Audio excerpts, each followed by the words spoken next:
നമസ്കാരം. എന്ത് ഭക്ഷണം കഴിച്ചാലും ഡോക്ടറെ ഗ്യാസാണ് പറയുന്ന ഒരുപാട് പേര് നമുക്കിടയിലുണ്ട്. നമ്മുടെ ഇന്നത്തെ ഒരു മോഡേൺ ലൈഫ് സ്റ്റൈലും അതുപോലെ ഭക്ഷണ രീതിയും ജീവിതശൈലിയും കൊണ്ടൊക്കെ നമ്മളെ ഏറ്റവും കൂടുതൽ ബുദ്ധിമുട്ടിക്കുന്ന ഒന്നാണ് ഗ്യാസ് എന്ന് പറയുന്നത്. പല ആളുകളിലും പല തരത്തിലാണ് ഗ്യാസ് അനുഭവപ്പെടുക. ചില ആളുകളിൽ എന്ത് ഭക്ഷണം കഴിച്ചാലും വയറിങ്ങനെ ബലൂണ് പോലെ വീർത്ത് വരും. ചില ആളുകൾ കുറച്ച് നിമിഷത്തേക്ക് ശ്വാസം നിലച്ചു പോകും, അല്ലെങ്കിൽ ശ്വാസം എടുക്കാൻ ബുദ്ധിമുട്ട് വരാറുണ്ട്. ചില ആളുകളിൽ നെഞ്ചുവേദനയായിട്ടാണ് വരിക. പല ആളുകളും ഇത് ഹാർട്ട് അറ്റാക്ക് ആണെന്ന് കരുതി ECG വരെ എടുത്ത് നോക്കാറുണ്ട്. എന്നാൽ ഇടയ്ക്കിടയ്ക്കായിട്ട് ഇങ്ങനെ ഏമ്പക്കം വരിക, അതുപോലെ തന്നെ കീഴ്വാഴ് വരിക, വലിയ സൗണ്ടോട് കൂടെ വരിക, ഇങ്ങനെയും കാണാറുണ്ട്. പല ആളുകൾക്കും ഇത് വളരെ ബുദ്ധിമുട്ടായിട്ടാണ് അനുഭവപ്പെടാറുള്ളത്. ഒരാളുകളുടെ ഇടയിൽ ഇറങ്ങാനോ പുറത്തേക്ക് ഇറങ്ങാനോ പലർക്കും മടിയായിരിക്കും. ഇങ്ങനെ ഗ്യാസ് നമ്മുടെ ശരീരത്തിൽ ഫോം ചെയ്യുന്നത് എന്തുകൊണ്ടാണ്? ഇത് നമുക്ക് എങ്ങനെ പരിഹരിക്കാം? അതുപോലെ ഗ്യാസ് എങ്ങനെയാണ് വയറിലെ അൾസർ, അതുപോലെ തന്നെ ആമാശയ ക്യാൻസർ പോലെയുള്ള മാരകമായിട്ടുള്ള അസുഖങ്ങളിലേക്ക് നയിക്കുന്നത് തുടങ്ങിയ കാര്യങ്ങളാണ് ഇന്ന് വീഡിയോയിലൂടെ പറയുന്നത്. ഞാൻ doctor Semiya, doctor Basil's homeo hospital, Pandikkad, Malappuram ജില്ല. നമുക്കറിയാം, നമ്മുടെ ദഹന വ്യവസ്ഥ എന്ന് പറയുന്നത് നമ്മുടെ വായ മുതൽ നമ്മുടെ മലദ്വാരം വരെ നീണ്ടു കിടക്കുന്ന ഒരു വലിയൊരു ട്രാക്റ്റാണ്. നമ്മുടെ വായയിൽ നിന്ന് ഫുഡ് അന്നനാളത്തിലേക്ക് എത്തും, അവിടെ നിന്ന് ആമാശയത്തിലെത്തി ചെറുകുടലും അതുപോലെ വൻകുടലും മലദ്വാരം വരെ നീണ്ടു കിടക്കുന്ന വലിയൊരു സിസ്റ്റമാണ്. ഈ സിസ്റ്റത്തിൻ്റെ ഭാഗത്ത് എന്തൊരു അസുഖം വന്നു കഴിഞ്ഞിട്ടുണ്ടെങ്കിലും അതിൻ്റെ ഒരു പ്രധാന ലക്ഷണമായിട്ട് കാണിക്കുന്നത് ഗ്യാസാണ്. നമ്മുടെ വയറിൽ എന്തൊരു ബുദ്ധിമുട്ട് വന്നാലും, അത് അസിഡിറ്റി ആയിക്കോട്ടെ, നെഞ്ചിരിച്ചിൽ, പുളിച്ച് തികട്ടൽ, വയറ് സ്തംഭനം, വയറിന് എരിച്ചിൽ വരിക, വയർ കാളിച്ച വരിക, ഇടയ്ക്കിടയ്ക്കായിട്ട് വയറിൽ ഗ്യാസിൻ്റെ ഏമ്പക്കം വരിക, അതുപോലെ തന്നെ കീഴ്വാഴ് വരിക, എന്തൊരു ബുദ്ധിമുട്ട് വന്നാലും നമ്മൾ എന്താ പറയുക, എനിക്ക് ഗ്യാസ് ട്രബിൾ ആണെന്നാണ് പറയാറുള്ളത്. അപ്പോൾ എല്ലാ ഈ ബുദ്ധിമുട്ടുകളും ഗ്യാസാണോ? നമുക്കത് എങ്ങനെ മനസ്സിലാക്കാമെന്ന് നോക്കാം. നമുക്കറിയാം, അസിഡിറ്റി എന്ന് പറയുന്നത് കൂടുതലായിട്ട് ആസിഡ് ഉൽപ്പാദിപ്പിക്കുന്ന ഒരു പ്രക്രിയയാണ്. നമ്മുടെ വയറിൽ നമ്മുടെ ഭക്ഷണം എത്തിക്കഴിഞ്ഞിട്ടുണ്ടെങ്കിൽ അവിടെ കുറച്ച് എമൗണ്ടിൽ, മിതമായിട്ടുള്ള അളവിൽ ആസിഡ് ഉൽപ്പാദിപ്പിക്കുന്നുണ്ട്. എന്നാൽ ഇത് കൂടുതലായിട്ട് ഉൽപ്പാദിപ്പിക്കുമ്പോഴാണ് നമ്മൾ അതിന് അസിഡിറ്റി എന്ന് പറയുന്നത്. കൂടുതലും കൃത്യസമയത്ത് ഭക്ഷണം കഴിക്കാത്ത ആളുകളിലാണ് ഈ അസിഡിറ്റിയുടെ പ്രശ്നം കണ്ടുവരുന്നത്.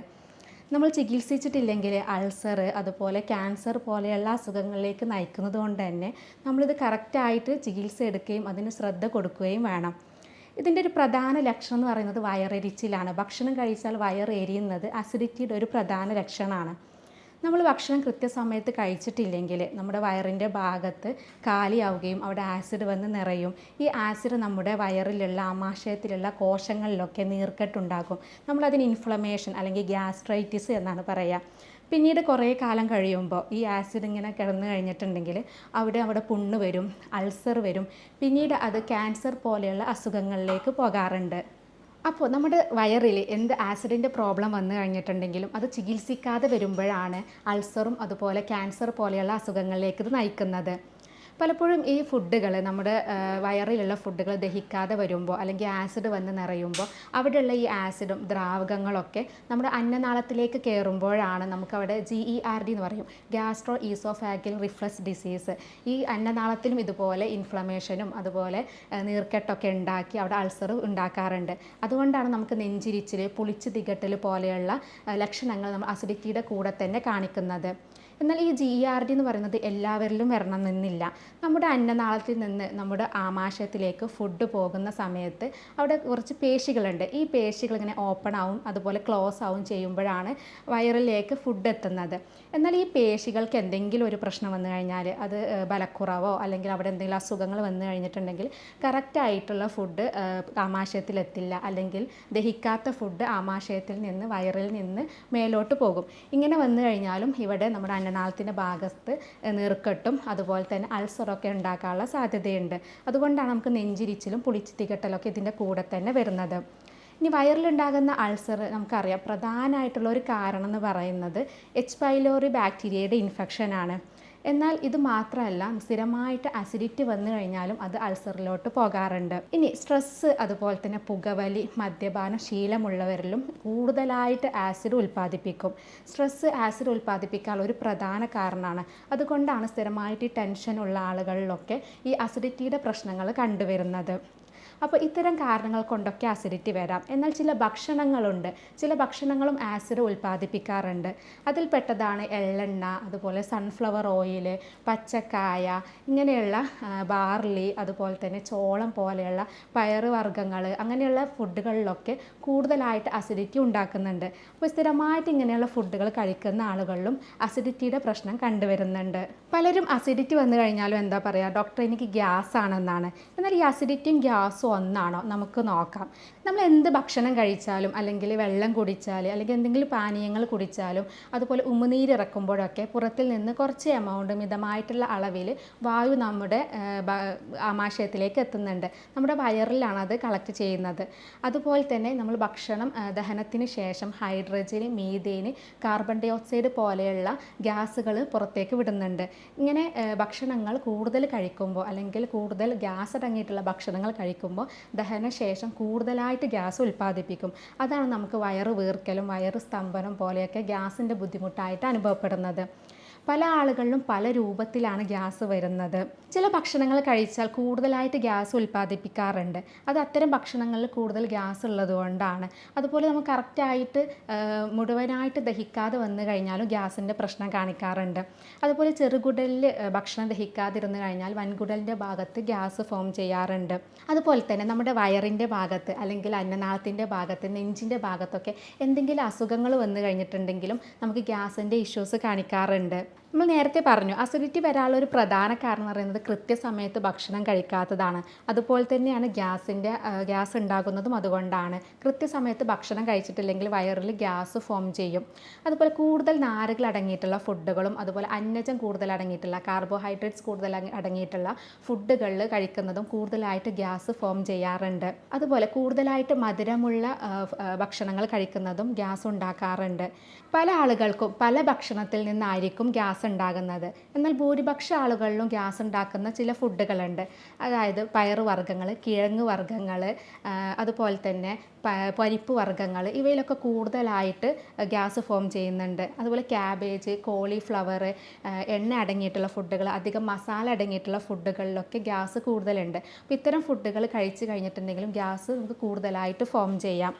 അതുപോലെ ചില ആളുകളുണ്ട്, പെട്ടെന്നൊരു ദിവസം വെച്ച് ഡയറ്റ് എടുക്കുന്ന ആളുകൾ, നാളെ ഞാൻ ഡയറ്റ് എടുക്കുകയാണ് അതുകൊണ്ട് ഭക്ഷണം വേണ്ട എന്ന് പറയുന്ന ആളുകളുണ്ട്. അങ്ങനെ സ്ഥിരമായിട്ട് നമ്മൾ ഡയറ്റിൽ വന്നു കഴിഞ്ഞിട്ടുണ്ടെങ്കിൽ അവിടെ ഗ്യാസ് വരാനുള്ള സാധ്യതയുണ്ട്. അപ്പോൾ ഇത്തരം കാര്യങ്ങൾ കൊണ്ടൊക്കെയാണ് നമുക്ക് ഗ്യാസ് കൂടുതലായിട്ട് ഫോം ചെയ്യുന്നത്. പയറുവർഗ്ഗങ്ങളിൽ ഗ്യാസ് വരാനുള്ള ഒരു പ്രധാന കാരണം എന്ന് പറയുന്നത്, ഇത് ദഹിപ്പിക്കുന്ന സമയത്ത് ബാക്ടീരിയ കൂടുതലായിട്ട് മീഥേൻ നിറയുന്ന ഗ്യാസ് കൂടുതലായിട്ട് പുറത്തേക്ക് വിടും. അതുകൊണ്ടാണ് പയറുവർഗ്ഗങ്ങൾ കഴിക്കുമ്പോൾ ഗ്യാസിൻ്റെ ബുദ്ധിമുട്ട് വരുന്നത്. അതുപോലെ പാലുൽപ്പന്നങ്ങൾ അലർജിയുള്ള കുറച്ച് ആളുകളുണ്ട്. ഇവർക്കും ഇതുപോലെ പാലുൽപ്പന്നങ്ങൾ കഴിച്ചു കഴിഞ്ഞിട്ടുണ്ടെങ്കിൽ ഗ്യാസിൻ്റെ ബുദ്ധിമുട്ടുണ്ടാക്കാം. അതുപോലെ ദഹിക്കാത്ത പാലുണ്ടെങ്കിൽ അത് ബാക്ടീരിയ ആഹാരമാക്കുമ്പോൾ കൂടുതലായിട്ട് ഗ്യാസ് പുറത്തേക്ക് വിടും. ഇങ്ങനെയും നമുക്ക് ഗ്യാസിൻ്റെ ഇഷ്യൂസ് വരാറുണ്ട്. അപ്പോൾ ഇങ്ങനെ ഗ്യാസിൻ്റെ ബുദ്ധിമുട്ട് വരുമ്പോഴാണ് നമുക്ക് വയറ് വീർക്കുന്നതും വയറിന് സ്തംഭനം വരുന്നതും വയറ് ബലൂണ് പോലെ ഭക്ഷണം കഴിച്ചാൽ വീർത്ത് വരുന്നതൊക്കെ ഇതുകൊണ്ടാണ്. ചില ആളുകൾക്ക് അത് നമ്മുടെ അന്നനാളത്തിലോട്ട് കയറിയിട്ട് നെഞ്ചിൻ്റെ ഭാഗത്ത് എന്തോ തങ്ങി നിൽക്കുന്നത് പോലെ, അല്ലെങ്കിൽ തൊണ്ടയുടെ ഭാഗത്ത് എന്തോ കുടുങ്ങി നിൽക്കുന്നത് പോലെയൊക്കെ അനുഭവപ്പെടാറുണ്ട്. അങ്ങനെയുള്ളവർക്ക് ഭക്ഷണം ഇറക്കാൻ ബുദ്ധിമുട്ടൊക്കെ അനുഭവപ്പെടാറുണ്ട്. അപ്പോൾ ഇതൊക്കെ ഗ്യാസിൻ്റെ ഭാഗമായിട്ട് വരുന്നതാണ്.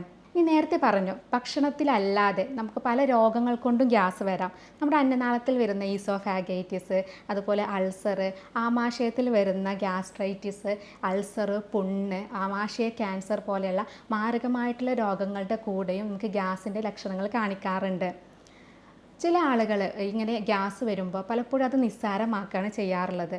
ചെറിയൊരു ഗ്യാസിൻ്റെ ഇഷ്യൂ അല്ലേ എന്ന് പറഞ്ഞ് നമ്മൾ വീട്ടിലൊക്കെ എന്തെങ്കിലും പൊടിക്കൈകളൊക്കെ ചെയ്തിട്ട് അത് മാറ്റിയെടുക്കുകയാണ് ചെയ്യാറുള്ളത്. എന്നാൽ മറ്റു ചിലരാണെങ്കിലോ ചെറിയൊരു വേദന വരുമ്പോഴേക്കും പെട്ടെന്ന് തന്നെ നെഞ്ചുവേദനയൊക്കെ ആണെന്ന്, ഹാർട്ട് അറ്റാക്ക് ആണെന്നൊക്കെ കരുതി ECG, എക്കോ വരെ എടുത്ത് നോക്കാറുണ്ട്. അപ്പോൾ ഇങ്ങനെയുള്ള ഗ്യാസിൻ്റെ ഇഷ്യൂസ് കാണിക്കുകയാണെങ്കിൽ നമ്മളത് കറക്റ്റായിട്ടുള്ള രോഗനിർണയം നടത്തി കഴിഞ്ഞിട്ടുണ്ടെങ്കിൽ നമുക്കത് എന്താണ് മനസ്സിലാക്കി ട്രീറ്റ്മെൻറ്റ് എടുത്ത് നമുക്ക് പൂർണ്ണമായിട്ട് തന്നെ മാറ്റിയെടുക്കാൻ പറ്റുന്ന ഒരു അസുഖമാണ് ഗ്യാസ് എന്ന് പറയുന്നത്. ഇനി ചില ആളുകൾ നമ്മുടെ OPയിൽ വന്നിട്ട് ചോദിക്കാറുണ്ട്, ഡോക്ടർ എനിക്ക് ഗ്യാസാണ്, ഇത് ക്യാൻസറിൻ്റെ എന്തെങ്കിലും പ്രശ്നമാണോ, എനിക്ക് വയറിൽ ക്യാൻസർ ഉണ്ടോ എന്ന് ചോദിക്കാറുണ്ട്. ആമാശയ ക്യാൻസറിൻ്റെ ഒരു പ്രധാനമായിട്ടുള്ള ആദ്യ ലക്ഷണം എന്ന് പറയുന്നത് ഗ്യാസ് തന്നെയാണ്. നമുക്ക് വയറ് എന്തെങ്കിലും ഭക്ഷണം കഴിച്ചു കഴിഞ്ഞാൽ വയറിങ്ങനെ വീർത്ത് വരും, വയറിൽ മടുപ്പ് വരിക, ഭക്ഷണത്തിന് കുറച്ച് കഴിക്കുമ്പോഴേക്കും വയറ് നിറഞ്ഞ പോലെ ഫീൽ ചെയ്യുക, ഇങ്ങനെയൊക്കെ വരുന്നുണ്ടെങ്കിൽ അത് ആമാശയ ക്യാൻസറിൻ്റെ ഒരു തുടക്ക ലക്ഷണമാണ്. കാരണം നമ്മുടെ വയറിലുള്ള അല്ലെങ്കിൽ ആമാശയത്തിലുള്ള നോർമലായിട്ട് കാണുന്ന സെൽസിന് പകരം ക്യാൻസർ സെൽസ് അവിടെ വളരുമ്പോഴാണ് നമുക്കിങ്ങനെ വയറ് നിറഞ്ഞ പോലെയൊക്കെ ഫീൽ ചെയ്യുന്നത്. അതുപോലെ ഈ ഒരു ക്യാൻസർ സെൽസ് ഉള്ളതുകൊണ്ട് അല്ലെങ്കിൽ ട്യൂമറൊക്കെ ഉണ്ടാകുമ്പോൾ അത് ഭക്ഷണത്തിന് ദഹനം നടക്കാതിരിക്കുകയും അതുപോലെ ചെറുകുടലിലേക്ക് അത് പോകുന്നത് തടസ്സപ്പെടുത്തുകയൊക്കെ ചെയ്യും. ഇതൊക്കെ നമുക്ക് ഗ്യാസിൻ്റെ ബുദ്ധിമുട്ടുകൾ വരുത്തും. അപ്പോൾ അതുകൊണ്ട് തന്നെ ഗ്യാസിൻ്റെ കൂടെ മറ്റ് ലക്ഷണങ്ങൾ, വയറിന് എരിച്ചിൽ, വയറ് കഠിനമായിട്ട് വേദന വരിക, ഇങ്ങനെയുള്ള ലക്ഷണങ്ങളൊക്കെ കാണിക്കുന്നുണ്ടെങ്കിൽ നമ്മൾ ആ കറക്റ്റായിട്ട് എൻഡോസ്കോപ്പിയൊക്കെ എടുത്ത് അതിനുള്ള കറക്റ്റായിട്ടുള്ള ട്രീറ്റ്മെൻറ്റ് എടുക്കണം. ഇനി ഇടയ്ക്കിടയ്ക്കായിട്ട് ഏമ്പക്കം വരുന്ന, വളരെ സൗണ്ടോട് കൂടിയിട്ട് ഏമ്പക്കം വരിക, വളരെ സൗണ്ടോട് കൂടി കീഴ്വാഴ് വരുന്ന ഒരുപാട് പേരുണ്ട്. ഈ ഏമ്പക്കം എന്ന് പറയുന്നത് അത്ര കുഴപ്പക്കാരനാണോ? പലപ്പോഴും ഇത് കുഴപ്പിക്കാറുണ്ട് അല്ലേ? നമ്മുടെ ഭക്ഷണത്തിൽ അങ്ങനെ നമ്മൾ ഭക്ഷണം കഴിച്ചു കഴിഞ്ഞാലൊക്കെ ഏമ്പക്കം വരുന്നത് ചില ആളുകൾ പറയും അത് നല്ല ഭക്ഷണം കഴിച്ചതിൻ്റെ ഒരു അടയാളമാണ്, അല്ലെങ്കിൽ വയറ് ഫുള്ളായതിൻ്റെ ഒരു അടയാളമാണെന്നൊക്കെ പറയാറുണ്ട്. എന്നാൽ ചില ആളുകൾ ഇതൊരു മോശമായിട്ടുള്ളൊരു ശീലമായിട്ടാണ് പറയാറുള്ളത്. പലപ്പോഴും സൗണ്ടോട് കൂടി ഇങ്ങനെ ഇടയ്ക്കിടയ്ക്ക് വരുമ്പോൾ പലർക്കും ഇത് ഇങ്ങനെ ആളുകളുടെ ഇടയിൽ കൂടാനൊക്കെ ഒരു മടിയായിരിക്കും. ഇപ്പോൾ ഏമ്പക്കം എന്ന് പറയുന്നത് എന്താണെന്ന് നോക്കാം. നമുക്ക് നമ്മുടെ വയറിൽ നമ്മൾ നേരത്തെ പറഞ്ഞു ഗ്യാസ് ഒരുപാട് ഫോം ചെയ്യുമ്പോൾ അത് പുറത്തേക്ക് തള്ളിവിടുന്ന ഒരു പ്രക്രിയയാണ് ഈ ഏമ്പക്കം എന്ന് പറയുന്നത്, അല്ലെങ്കിൽ കീഴ്വാഴു എന്ന് പറയുന്നത്. നമ്മുടെ വൻകുടലിൻ്റെയും അതുപോലെ മലദ്വാരത്തിൻ്റെയും ഭാഗത്തുള്ള ഓവറായിട്ട് വരുന്ന ഗ്യാസ് പുറത്തേക്ക് തള്ളുന്നതാണ് കീഴ്വാഴു. അപ്പോൾ ഇതൊരു നോർമൽ പ്രക്രിയയാണ്. നമ്മളൊരു ഭക്ഷണം കഴിച്ചു കഴിഞ്ഞാൽ 4-5 പ്രാവശ്യം ഏമ്പക്കം വിടുന്നത് അത്ര പ്രശ്നമുള്ള കാര്യമല്ല, അത് സ്വാഭാവികമായിട്ട് നടക്കുന്ന ഒരു കാര്യമാണ്. എന്നാൽ ഇടയ്ക്കിടയ്ക്കായിട്ട് ഏമ്പക്കം വരുന്നത് എന്തുകൊണ്ടാണ്? നമ്മൾ നേരത്തെ പറഞ്ഞ പോലെ കൂടുതലായിട്ട് ഗ്യാസ് അടങ്ങിയിട്ടുള്ള ഭക്ഷണങ്ങൾ കഴിക്കുകയോ അല്ലെങ്കിൽ കൃത്യസമയത്ത് ഭക്ഷണം കഴിക്കാതിരിക്കുകയോ അങ്ങനെയുള്ള കാര്യങ്ങളൊക്കെ ചെയ്യുമ്പോൾ ഗ്യാസ് കൂടുതലായിട്ട് ഫോം ചെയ്യുമ്പോൾ അത് കൂടുതലായിട്ട് ഏമ്പക്കമായിട്ട് പോകും, അല്ലെങ്കിൽ കീഴ്വാഴിയായിട്ട് പോകും. അപ്പോൾ അതുകൊണ്ടാണ് നമുക്ക് കൂടുതലായിട്ട് ഈ ബുദ്ധിമുട്ട് വരുന്നത്.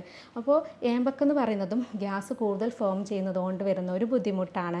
ഇനി എന്ത് ഭക്ഷണം കഴിച്ചാലും ഗ്യാസാണ്, കഴിച്ചാലും കഴിച്ചില്ലെങ്കിലും ഗ്യാസാണ്. സ്ഥിരമായിട്ട് എന്തെങ്കിലും ചെയ്യുന്ന കാര്യത്തിൽ നിന്ന് അങ്ങോട്ടോ ഇങ്ങോട്ടോ എന്തെങ്കിലും ഒരു മാറ്റം വന്നു കഴിഞ്ഞാൽ അപ്പോഴും ഗ്യാസാണെന്ന് പറയുന്ന ഒരുപാട് പേരുണ്ട്.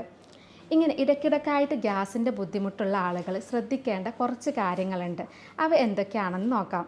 ഓരോരുത്തർക്കും ഗ്യാസ് ഉണ്ടാക്കുന്ന ഫുഡ് പലതായിരിക്കും. നേരത്തെ നമ്മൾ പറഞ്ഞു അല്ലേ, ഓരോരുത്തർക്കും പലതരത്തിലുള്ള ഫുഡിനോടായിരിക്കും ഗ്യാസ് ഉണ്ടാക്കുക. അപ്പോൾ അത്തരത്തിലുള്ള ഫുഡുകൾ നമ്മൾ പൂർണ്ണമായിട്ട് ഒഴിവാക്കുകയാണ് വേണ്ടത്. അതുപോലെ ഇലക്കറികളൊക്കെ കൂടുതലായിട്ട് കഴിക്കുന്ന ആളുകളുണ്ട്. എന്നാൽ ഇലക്കറികൾ അമിതമായാലും അവിടെ ഗ്യാസിൻ്റെ ബുദ്ധിമുട്ടുകൾ ഉണ്ടാക്കാറുണ്ട്.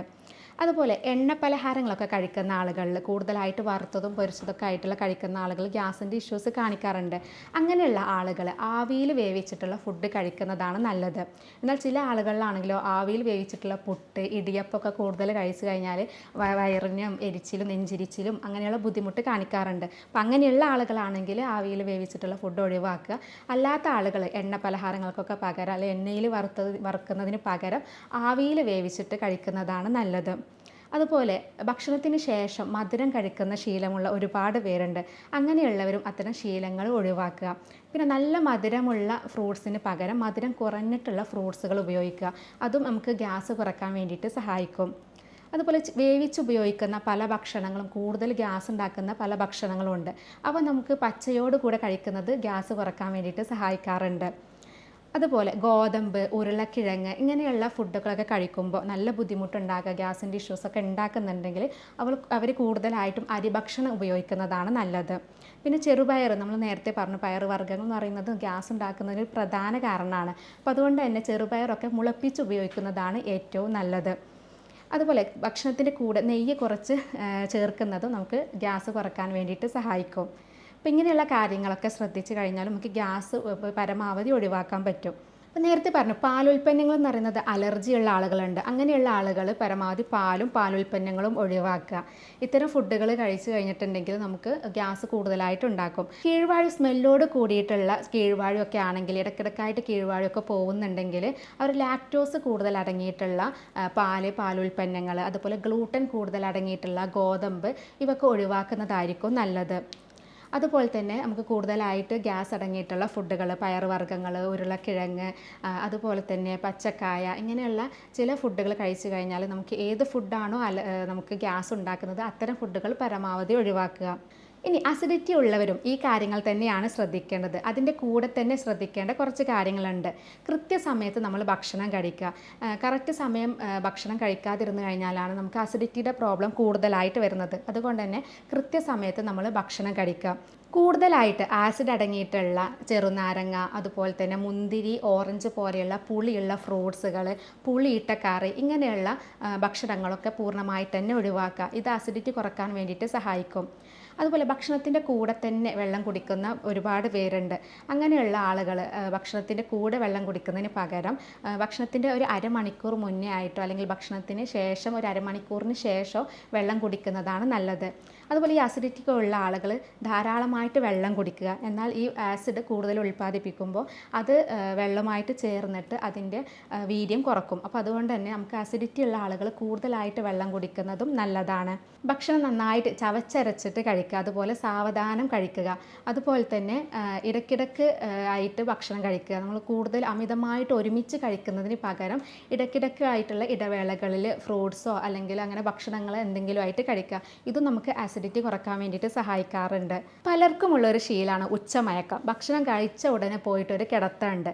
ഇങ്ങനെയുള്ള ശീലമുള്ള ആളുകളാണെങ്കിൽ പൂർണ്ണമായിട്ട് തന്നെ അത് ഒഴിവാക്കണം. കാരണം ഭക്ഷണം കഴിച്ച ഉടനെ കിടന്നു കഴിഞ്ഞിട്ടുണ്ടെങ്കിൽ ദഹിക്കാത്ത ഫുഡുകൾ അന്നനാളത്തിലോട്ട് കയറിയിട്ടാണ് നെഞ്ചിരിച്ചിലും അസിഡിറ്റിയുടെ പ്രശ്നങ്ങളൊക്കെ ഉണ്ടാക്കുന്നത്.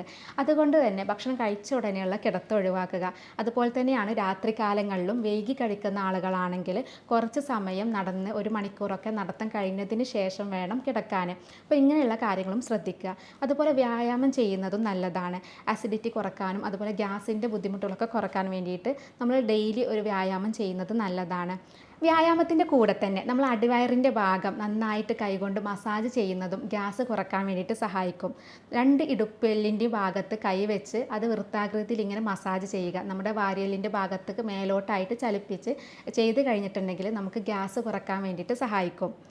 ഇനി ഇങ്ങനെ സ്ഥിരമായിട്ട് അസിഡിറ്റി അതുപോലെ തന്നെ ഗ്യാസിൻ്റെ ഇഷ്യൂസ് വരുന്ന ആളുകളാണെങ്കിൽ വീട്ടിൽ വെച്ച് ചെയ്യാവുന്ന കുറച്ച് പൊടിക്കൈകൾ പറഞ്ഞു തരാം. മാനസികമായിട്ടുള്ള പിരിമുറക്കം കൂടുതലുള്ള ആളുകളിലും ഞാൻ നേരത്തെ പറഞ്ഞു അസിഡിറ്റി കൂടുതലായിട്ട് കണ്ടുവരാറുണ്ട്. അപ്പോൾ സ്ട്രെസ്സ് കാര്യങ്ങളൊക്കെ പരമാവധി ഒഴിവാക്കുക. അതുപോലെ പുകവലി, മദ്യപാന ശീലമുള്ളവരും അസിഡിറ്റി പ്രശ്നം ഉണ്ടാക്കുന്നത് കൊണ്ട് തന്നെ അത്തരം ശീലങ്ങൾ ഒഴിവാക്കുന്നതാണ് നല്ലത്. ഇനി ഇത്തരത്തിൽ ഗ്യാസിൻ്റെ ബുദ്ധിമുട്ടും ആസിഡിറ്റിയൊക്കെ ഉള്ള ആളുകളാണെങ്കിൽ നമുക്ക് വീട്ടിൽ വെച്ച് ചെയ്യാവുന്ന കുറച്ച് പൊടിക്കൈകളുണ്ട്. അവ എന്തൊക്കെയാണെന്ന് നോക്കാം. അതിലൊന്നാമത് പറയുന്നത് ജീരകമാണ്. ജീരകം വെള്ളത്തിലിട്ട് തിളപ്പിച്ച് കുടിക്കുന്നത് വളരെ നല്ലതാണ്. അത് കൂടുതലായിട്ട് എസൻഷ്യൽ ഓയിൽ അടങ്ങിയിട്ടുണ്ട്. ഇത് നമ്മുടെ ഭക്ഷണം നല്ല രീതിയിൽ ദഹിപ്പിക്കാൻ വേണ്ടിയിട്ട് സഹായിക്കുന്നതാണ്.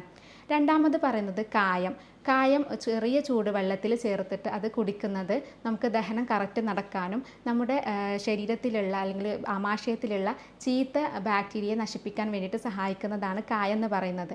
അപ്പോൾ ഇതും നമുക്ക് വീട്ടിൽ വെച്ച് ചെയ്യാവുന്ന ഒരു പൊടിക്കൈയാണ്. അതുപോലെ മറ്റൊന്നാണ് ഇഞ്ചി ഒരുപാട് ആൻറ്റി ഓക്സിഡൻസ് അടങ്ങിയിട്ടുള്ളതാണ് ഇഞ്ചി. അപ്പോൾ നമുക്ക് ഭക്ഷണത്തിന് ശേഷം ഇഞ്ചിനീര് കുടിക്കുന്നത്, അതുപോലെ ഇഞ്ചിയിട്ട് തിളപ്പിച്ചിട്ട് വെള്ളം കുടിക്കുന്നത്, അതുപോലെ ഇഞ്ചി ചായ കുടിക്കുന്നതൊക്കെ വളരെ നല്ലതാണ്. അതുപോലെ അയമോദകം 1 ടീസ്പൂൺ അയമോദകവും അതുപോലെ 1 ടീസ്പൂണ് കല്ലുപ്പും ചേർത്ത് വെള്ളത്തിലിട്ട് തിളപ്പിച്ചിട്ട് അതിൻ്റെ വെള്ളം കുടിക്കുന്നതും നമുക്ക് ഗ്യാസും അതുപോലെ അസിഡിറ്റിയൊക്കെ കുറയാൻ വേണ്ടിയിട്ട് സഹായിക്കും.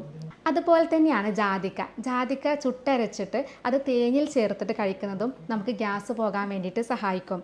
വെളുത്തുള്ളിയും അതുപോലെ ഗ്യാസ് പോകാൻ വേണ്ടിയിട്ട് സഹായിക്കുന്ന ഒന്നാണ്. വെളുത്തുള്ളി നന്നായിട്ട് ചതച്ച് ഒരു 2-3 ഇല്ലി എടുത്ത് ചതച്ച് ഒരു ഗ്ലാസ് പാലിൽ ചേർത്ത് തിളപ്പിച്ചിട്ട് അത് കുടിക്കുന്നത് വളരെ നല്ലതാണ്. അല്ലെങ്കിൽ വെളുത്തുള്ളി ഇട്ട് തിളപ്പിച്ച് വെള്ളം കുടിക്കുന്നതും നല്ലതാണ്. എന്നാൽ പാൽ അലർജി ഉള്ളതോ അല്ലെങ്കിൽ പാൽ ഗ്യാസ് ഉണ്ടാക്കുന്ന ആളുകളാണെങ്കിൽ പാൽ ഒഴിവാക്കുന്നതായിരിക്കും നല്ലത്. അതുപോലെ ഗ്രാമ്പു ഇട്ട് തിളപ്പിച്ചിട്ടുള്ള വെള്ളം കുടിക്കുന്നതും ഗ്യാസും അസിഡിറ്റിയൊക്കെ കുറക്കാൻ വേണ്ടിയിട്ട് സഹായിക്കും. അപ്പോൾ ഇത്തരം പൊടിക്കൈകളൊക്കെ ചെയ്ത് കഴിഞ്ഞാൽ ഒരു പരിധി വരെ നമുക്ക് ആശ്വാസം കിട്ടാറുണ്ട്.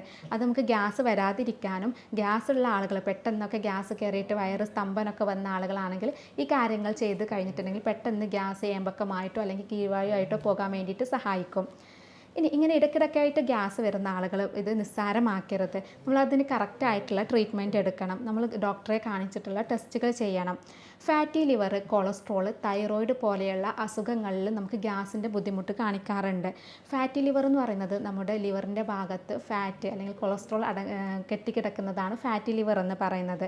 അപ്പോൾ ഈ ഫാറ്റി ലിവർ വന്നു കഴിഞ്ഞിട്ടുണ്ടെങ്കിൽ നമുക്കവിടെ ബൈൽ എന്ന് പറയുന്നത് പിത്തം ഉൽപ്പാദിപ്പിക്കുന്നതിൽ പ്രശ്നങ്ങൾ വരും. ഈ പിത്തം നമുക്ക് ഭക്ഷണത്തിൽ ദഹിക്കാൻ വേണ്ടി സഹായിക്കുന്ന ഒന്നാണ്. അപ്പോൾ ഇതിൻ്റെ പ്രശ്നങ്ങൾ കാരണം നമുക്ക് വയറിൽ ഗ്യാസിൻ്റെ ദഹന പ്രശ്നങ്ങളും ഗ്യാസിൻ്റെ ബുദ്ധിമുട്ടൊക്കെ ഉണ്ടാകും. അപ്പോൾ ഫാറ്റി ലിവർ ഒക്കെ ഉണ്ടോ എന്നറിയാൻ വേണ്ടിയിട്ട് നമ്മൾ വയറ് സ്കാനിങ് ചെയ്യുന്നത് വളരെ നല്ലതാണ്. അതുപോലെ തന്നെ കൊളസ്ട്രോൾ കൂടുതലുള്ള ആളുകളിലും ഗ്യാസിൻ്റെ ഇഷ്യൂസ് കാണിക്കുന്നുണ്ട്. അതുകൊണ്ട് തന്നെ നമ്മൾ രക്തം പരിശോധിച്ച് ലിപ്പിഡ് പ്രൊഫൈലൊക്കെ കറക്റ്റായിട്ട് നോക്കുക. ഇങ്ങനെയുള്ള ബുദ്ധിമുട്ടൊക്കെ വരുന്നവരാണെങ്കിൽ ഇതുപോലെ രക്തം പരിശോധിക്കുന്നത്, തൈറോയിഡ് നോക്കുന്നതൊക്കെ വളരെ നല്ലതാണ്. ഇനി വയറിൽ എന്തെങ്കിലും ബുദ്ധിമുട്ടുകളുണ്ടോ, പുണ്ണോ അൾസറോ അല്ലെങ്കിൽ ആമാശയ ക്യാൻസർ പോലെയുള്ള എന്തെങ്കിലും അസുഖങ്ങളുണ്ടോ എന്നറിയാൻ വേണ്ടിയിട്ട് നമുക്ക് എൻഡോസ്കോപ്പി എടുക്കുന്നത് നല്ലതാണ്. എൻഡോസ്കോപ്പിയിലൂടെ നമുക്ക് എന്തെങ്കിലും തടിപ്പോ കാര്യങ്ങളൊക്കെ വന്നു കഴിഞ്ഞിട്ടുണ്ടെങ്കിൽ ആ തടിപ്പിൽ നിന്ന് നമ്മൾ ബയോപ്സി ചെയ്ത് കഴിഞ്ഞാൽ അത് ക്യാൻസർ ആണോ അല്ലെങ്കിൽ മറ്റ് പോളിപ്പ് പോലെയുള്ള മറ്റെന്തെങ്കിലും ആണോ എന്നുള്ളത് നമുക്ക് അറിയാൻ പറ്റും. അപ്പോൾ ഇത്തരം ടെസ്റ്റുകളൊക്കെ ചെയ്തിട്ട് കറക്റ്റായിട്ടുള്ള ട്രീറ്റ്മെൻറ്റ് എടുത്തു കഴിഞ്ഞാൽ നമുക്ക് ഗ്യാസിൻ്റെ ബുദ്ധിമുട്ട് പൂർണ്ണമായിട്ട് തന്നെ ഒഴിവാക്കാം. ഇനി ചികിത്സയിലേക്ക് വരികയാണെങ്കിൽ ഇതിന് വളരെ ഫലപ്രദമായിട്ടുള്ള ചികിത്സ ലഭ്യമാണ്. പലപ്പോഴും ഗ്യാസ് ഇത് മാറില്ല, ഇത് എല്ലാവർക്കും ഉള്ളതാണ് എന്ന് പലരും ഇതിനെ അവഗണിക്കാറാണ് പതിവ്. എന്നാൽ ഇത് കറക്റ്റായിട്ട് ചികിത്സ എടുത്താൽ പൂർണ്ണമായിട്ട് തന്നെ മാറ്റിയെടുക്കുന്ന ഒന്നാണ് ഗ്യാസ് എന്ന് പറയുന്നത്. അപ്പോൾ അതുകൊണ്ട് തന്നെ ഇതിന് ഫലപ്രദമായിട്ടുള്ള ചികിത്സ ലഭ്യമാണ്. രോഗിയുടെ ശാരീരികവും മാനസികവുമായിട്ടുള്ള കാര്യങ്ങൾ പഠിച്ച് യൂറോപ്യൻ നിർമ്മിത സോഫ്റ്റ്വെയറുകൾ ഉപയോഗിച്ചിട്ടാണ് നമ്മളിവിടെ രോഗനിർണയവും മരുന്ന് നിർണയവും നടത്തുന്നത്. അതുകൊണ്ട് തന്നെ ജർമ്മൻ മെഡിസിൻസ് ഉപയോഗിച്ചുള്ള പൊട്ടൻസി മരുന്നുകൾ ഉപയോഗിക്കുന്നത് കൊണ്ട് തന്നെ നമുക്കറിഞ്ഞ് കറക്റ്റായിട്ടുള്ള ചികിത്സ കൊടുക്കാൻ പറ്റാറുണ്ട്. അപ്പോൾ ഇത്തരം ചികിത്സാ രീതിയെക്കുറിച്ച് അറിയാനും ഇതിൻ്റെ ട്രീറ്റ്മെൻറ്റിനെ കുറിച്ച് അറിയാനും നിങ്ങൾക്ക് താഴെ കാണുന്ന നമ്പറിൽ ബന്ധപ്പെടാവുന്നതാണ്. സ്നേഹത്തോടെ doctor Semiya, doctor Basil's homeo hospital, Pandikkad, Malappuram ജില്ല.